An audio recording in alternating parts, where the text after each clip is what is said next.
So today's video is kind of unplanned, but I've decided to do what I read in there. I wasn't originally going to do it because I didn't think I'd read enough books. But we're going to talk about these books in a lot of detail and go through them a little bit more. So I'm just finding the appropriate pages. And I'm going to read some thoughts. Hetty and the Blood. Hetty Feather is no longer a simple country girl and longs for adventure. Then an enchanting figure from her past returns. What will the future of Hetty? I like Hetty Feather because it's not a modern book and it's something different from what Jacqueline Wilson had written before. Before, she'd only ever written contemporary fiction. At the start of the book, Hetty runs away from the Foundling Hospital to be with her mother that passes away. Then she goes on a journey to find her dad, and she finds her dad and she is not welcomed by her father's children. Later on in the book, she gets a letter from Jen, the brother. I'll read them both out. Dear Hetty, oh child, it's such a relief to hear from you. I have been so worried about you. I was shocked to hear that you left Mr. Butchman's establishment. I'm disappointed in you, dear. I hoped you would want to try hard in your position and gain from living in a house of culture and learning.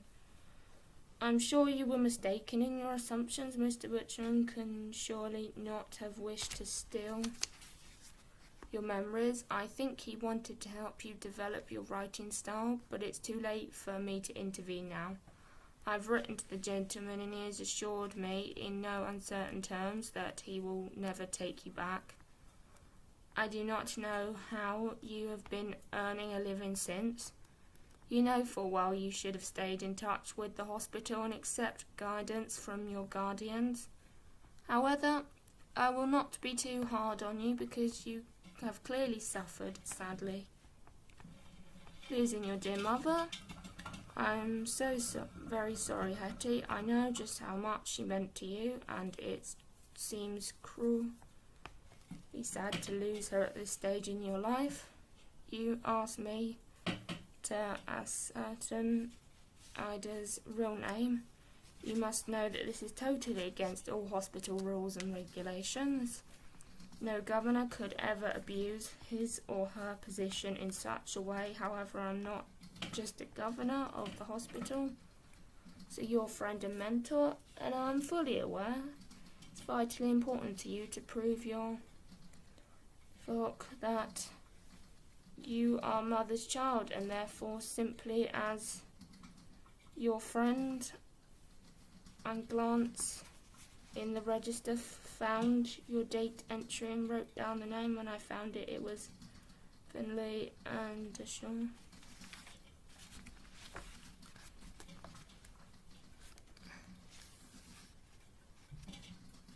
Then, dear Jen, thank you for all your very special letters. I'm so sorry not to have been in touch sooner. You must not worry about me. Oh, Jen, I've found my own true father. I'm living here in Monksbury with my own folk. And I am so.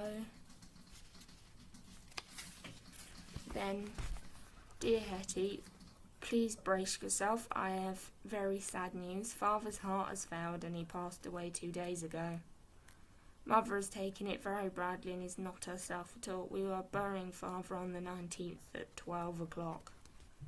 Please pray for him at noon. I am so sorry to have to tell you this. I am very glad for your sake that you have found your father, but I wish you were here. This scrap of letter is written with much love from your loving brother. P.S. I wish you could come home. So Hetty goes on a train journey and arrives at her foster brother Jen, and then the funeral happens. Hetty eats way too much and drinks way too much calcit wine, and she is drunk. She asks Janet why she is not drunk, and Janet tells her she only had one glass. And then this is sort of going back. Father lay in his coffin in his Sunday best suit. And Hetty reckons it would have been hard to get Father into the trail-fitting steel arms into the jacket. He reckons Father should have been buried in his everyday soft smoke and cord trousers and his boots with knotted laces and mud-cracked soles. Jem, after Father dies, Jem becomes the main man at the house and does a lot of work on the farm. Hetty wants to look after Mother, but people in the house think she is too young to look after Mother. But they give her a chance. They think she can't look after Mother because she was in bed all morning because she was so drunk. Hetty gets to work, looks after Mother by feeding, changing her and dressing her, and as well as changing her bed. And even Hetty finds out that Hetty finds out the circus that comes, and she and Jen go to see the circus. In the end, Hetty join in the circus. So now I'm going to move on to a classic book, The Incredible Journey, which is one I'm currently reading. This is a vintage classic. Only one thing was clear and certain, that at all costs he was going home to his own beloved master. Tea to go with it.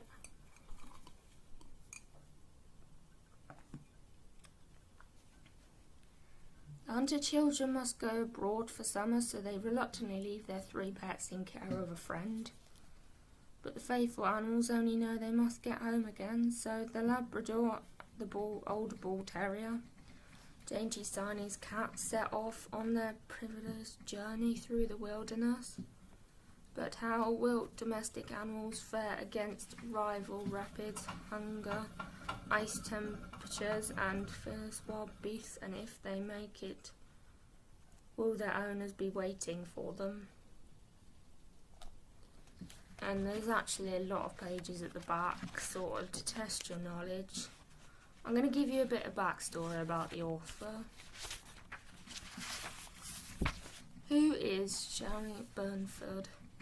Burnford was born on the 11th of May 1918 in Scotland, where she attended St George's School in Edinburgh. She married a doctor, David Burnford, in 1941 and worked as an ambulance driver during the Second World War in 1951. She and her husband migrated to Canada. They had 3 children, 3 beloved family pets. These animals inspired Sheila to write The Incredible Journey, which was published in 1961. 2 years later, Disney released a film adaptation, and from that point, Sheila's book became a well-loved bestseller. In fact, the story was so popular, Disney made another movie based on the book in 1993. This called Homeward Bound, Incredible Journey. In this vision, the animals were given human voices in their names and characters were changed a little. Sheila Brumfield wrote several books for adults about her experience of living in Canada, travelling by dog, sled and watching narwhals. These are unusual sea mammals which look a little bit like dolphins, except have a long thin tusk in the centre of their heads, like a unicorn's horn. She also wrote a book called Bellow about a plunky dog travelling through Europe at the time of the Second World War. Sheila Burnford died in England on the 20th of April 1984 at the age of 65. So that's kind of a bit of backstory. I like how there's a bit of description of the town the family live in.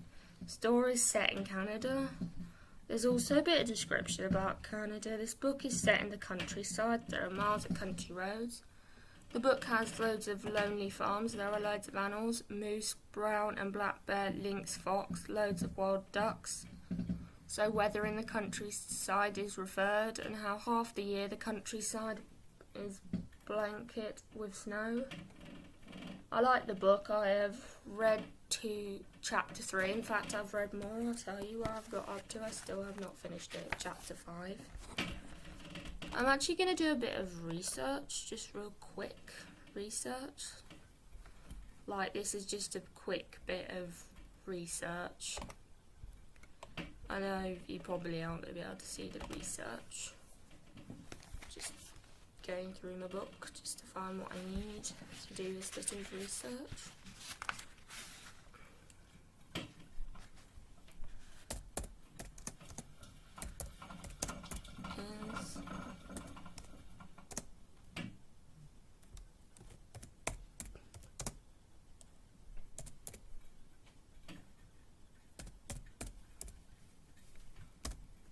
Checking how the husband is and whether her husband's still alive. He was 69 when he died, and he died in 1984.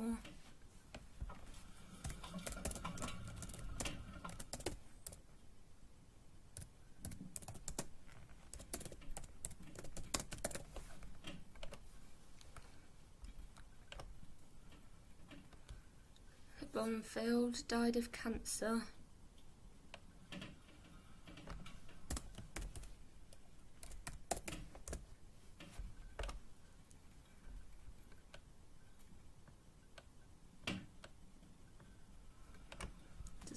So I'm just gonna carry on. Now we're gonna look at A Home for Molly, which is this book. Anna has been worried about feeling lonely on holiday with only her baby sister to play with. So she is delighted when she meets some new friends on the beach. Cup of tea to symbolise this is a book video. I know I don't do this in the last one, but my hair's having a bit of a nightmare. And when a gorgeous puppy, Molly, joins in their games, it looks like this could be the best summer ever. It's a long time since Molly had an owner. Then she meets Anna and doesn't feel so alone anymore, but will be able to give Molly the home she's looking for. Loneliness is quite a big theme in this book. Also, the message that I got from it was, just because a dog has escaped doesn't mean they have an owner. They could actually be a stray. I love the ending because Molly does get a home in this book. I like how Molly and Rachel still kept in touch. I will read the email. I'll show you the picture, even though it's hard because everything's basically on white. So there's some pages. To Rachel from Anna, subject Molly. Hi Rachel, I can't believe the summer holidays are nearly over. Do you go back to school next week, like we do? Me and Mum took Molly to the vet's yesterday, and the vet said she was gorgeous. He said Molly was probably a mixture of poodle and something else. That's why she's so curly. The vet said we have to be very careful with Molly's stick, though. We're going to have to take her to get clipped at a special dog hair salon. She's got a microchip now, so even if she got lost again, we will get her back. And we went to get a tag for her collar with Mum and Dad's number on too. This is the photo of Molly with her tag on. I feel like she's really ours now. Lots of love from Molly. Me and Molly says hi Alfie, Anna XX. So that's a little bit of context. Next is sort of the Skylark's War, which I think is such a great book. Clary and their older brother Peter live for their summers in Cornwall, staying with their grandparents and running free with their charismatic cousin Rupert. But normal life comes to an end as the shadow of a terrible war looms, and when Rupert goes off to fight at the front, Clary feels their Skylark summers are slipping away from them. Can their family survive this fear? I like the book because it shows a realistic representation of World War I and what it was like. The book talks about how girls were not meant to aspire to achieve and go to school. girls did go to school. All they did was cooking and sewing, and that was it. Girls were also not meant to learn to swim. Boys had to learn to swim. But girls, the only thing they could do was that little girls paddled. They paddled in their summer dresses carefully at the water's edge, having left their shoes and stockings neatly on the rock to prevent the risk of drowning. But Clary wanted to learn to swim, and she asked if Rupert and Peter could teach her how to swim so she would be able to learn to swim. Clara in the end did go to a girls' grammar school, and she had dinner with her books for company. Rupert, her cousin, wants to fight in the war, but he does apologise to his grandparents for all these years of expensive education, and Rupert does come to visit. So that's a little overview. I do like all the books I've read. So hope you enjoyed this video. Don't forget to like, comment, subscribe. Comment down below if you'd like any video requests. I'm a bit skimp on video ideas. Feel free to comment down below, and I'll see you with another video. Bye.